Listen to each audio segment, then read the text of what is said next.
Hey guys, welcome back to Calculus Universalis, and today we're going to be learning inverse trig functions and how to take their derivatives.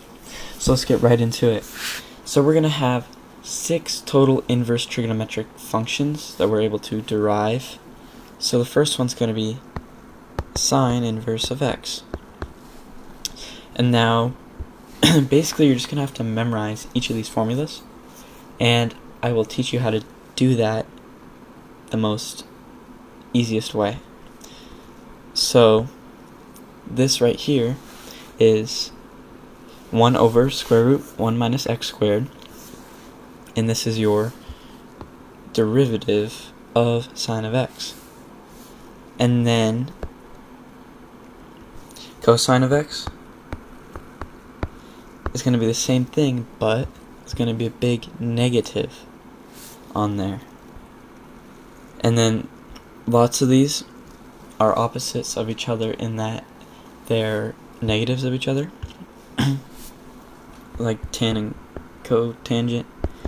So tan inverse of x is going to be negative 1, or positive 1 over 1 plus x squared, and then its opposite, cotangent inverse of x, is the negative 1 over 1 plus x squared.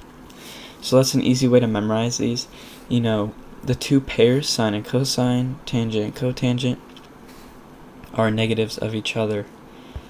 And then we're going to go down here, and then lastly we're going to have secant and cosecant. Once again, these are pairs of each other, so we have secant is equal to 1 over, now we have an absolute value. Now these are rarely tested on the AP exam, but it's still important to know so that you know the proper formulas for each. And then you guessed it, cosecant is going to be this, but negative. Alright, now we're going to do a couple example problems where we're going to have to incorporate the chain rule, and let's get some practice in here. Oh. Okay, so firstly,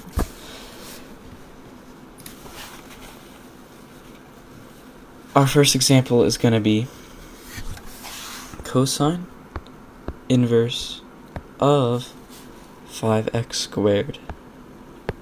And I can go ahead, pause the video, and try it. Alright, so f prime of x is going to be equal to negative 1, right, over square root of 1 minus, and then our inside of the function, basically squared. So this is going to be equal to x, right? And this is going to get plugged right into there, so it's going to be 5x squared squared. And then we always have to incorporate our chain rule, so the derivative of 5x squared is 10x, so we're going to multiply this whole thing by 10x, and our final answer is going to be negative 10x over square root 1 minus 25x to the 4th. And that is our answer. So it is really simple. You just make sure to keep your chain rule going. You take your derivative and multiply by chain rule. Plug in the inside of the function, x, for the x value, and that is how you take the derivative of an inverse trigonometric function.